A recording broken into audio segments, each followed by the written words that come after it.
Hey everyone, I wanted to do a really quick video. I wanted to do a video on how to find your first 10 paying clients, okay? So here's the thing. Your first 10 paying clients are going to be in your universe already, okay? So I often, when I'm working with new clients, they'll start off with, oh, I've got to run Facebook ads, I've got to do this, I've got to do this, I've got to do this, I've got to do this. And there's this whole big racing mind about running around trying to find all of these like new people. And, you know, sometimes I can tell from a person whether, you know, I can tell from their physiology and how relaxed they are, how much they need those new clients like straight away, or whether they're okay. So my encouragement to everyone is to kind of go through their, first of all, put together your top 100 list, no matter whether you've got 100 people, whether you've got less than that or more than that, whatever it is, put together your first list, okay? Then what I want you to do is I want you to go through that list and I want you to identify your top 20 people in your list who you feel you can help and serve the most and who might also want what you have, okay? So at this point, we don't know whether they want what you have or not. All we're trying to do is put together a list of the top 10 to 20 people who you can make a massive difference to, and then we want to reach out to those people by way of phone call, okay? Now, when we send a text to people, it just doesn't have the same velocity. Okay, so if I send a text to you saying, hey Tony, I'd love to catch up, you know, let's catch up soon. That's one thing, right? I mean, Tony might come back to me, he may not. Like it just doesn't have the same result as when I ring up Tony and I go, hey Tony, it's Sharnee. I just wanted to give you a quick call and, you know, see what was going on in your world at the moment, what's happening with business and life. I'd love to hear all about it. Are you free for coffee? All right, so the likelihood of Tony saying yes to me ringing him up and asking him how things are going with him and his business and his life, the likelihood of him saying yes and doing it like in the next day or so goes up exponentially. All right, so when we were looking for our first 10 paying clients, we don't want to delay. We don't want to wait a month. We don't want to wait like a day. We want to get these guys, we want to start working and helping these people, right? So when you ring up the person, you'll say, are you free tomorrow? And then just be available to meet tomorrow. And if it's not tomorrow, then make it Wednesday. But basically you want to do it as soon as possible, okay? So once you meet with that person, then I want you to have the courage, amongst other things, to just, you know, ask them what they're dealing with and what's going on. But I want you to say, look, you know, I'm just, this is what I'm doing with my business. I'm really excited about it. I'm super passionate. I'm looking for like 5 people that I can make a difference to. And I was wondering, would you like to support me in my new business and become a client?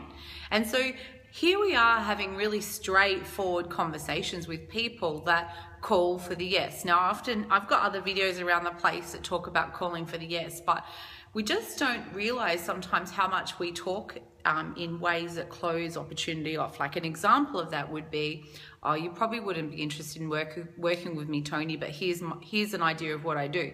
So that's a really closed off dialogue. Whereas if I framed it like something like, oh, Tony, look, I'm just so excited about what I'm up to at the moment. I've just come back from the USA, been working with my coach. I have all these new ideas. I can't wait to put them into practice. Is it something that you and I can go to work on? And can we start next week? It's like a whole different conversation. It's like calling and pulling for the yes every step along the way. So I want you to have that courage. Now, here's the thing. If you believe in your mind's eye that you will not be able to find these clients, then that'll actually happen, right? If you sort of in your subconscious, if you sort of think, oh, there's no chance that anyone's going to want to work with me, then ultimately no one will agree to work with you. But if you have it in your mind's eye that it's just a matter of time until you find these 10 paying clients, then the likelihood of that actually coming to fruition goes way, way, way up, okay?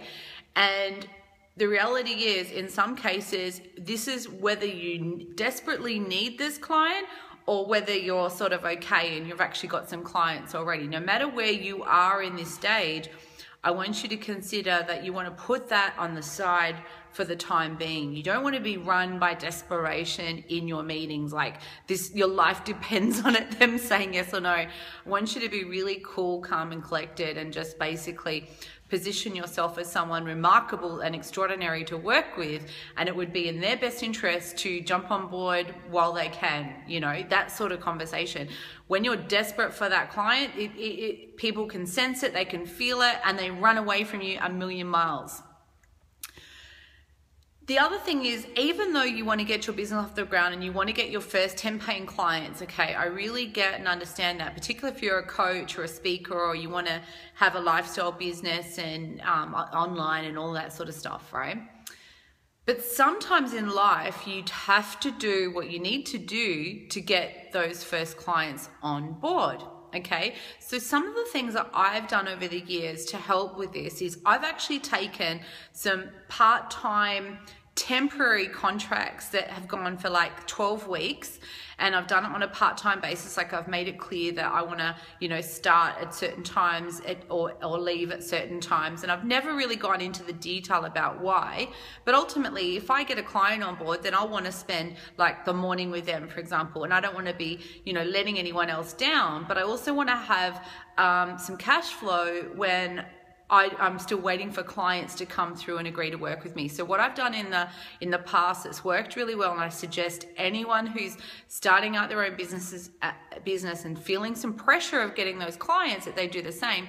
They try and find a 1 to 2 day a week contract where they can have basically some flexibility to come and go as you please. Now, there's so many different organizations that would accept that.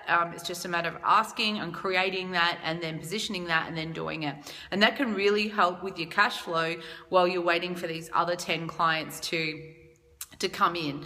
So that's really the lesson in this, guys. Those 10 clients, those first paying 10 clients, are going to come from your warm to hot network. They're not going to come from people you've never met per se. Okay, that's another strategy for another time once you're stable.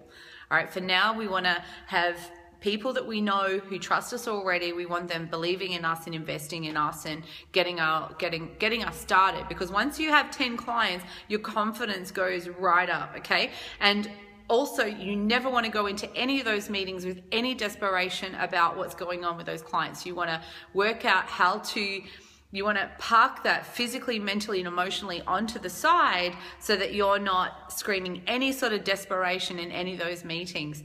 And then the last thing is, there's nothing wrong at all with getting a part-time temporary contract on the side to help you with your cash flow while you build your business up. Like one of my other clients, what we did was she was working 5 days a week, right?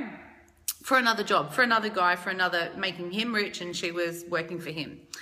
So she ended up getting a client on board, okay? So she cut back to 4.5 days, okay? She got another client on board, so she cut back to 4 days. She got another client on board, so she cut back to 3 days.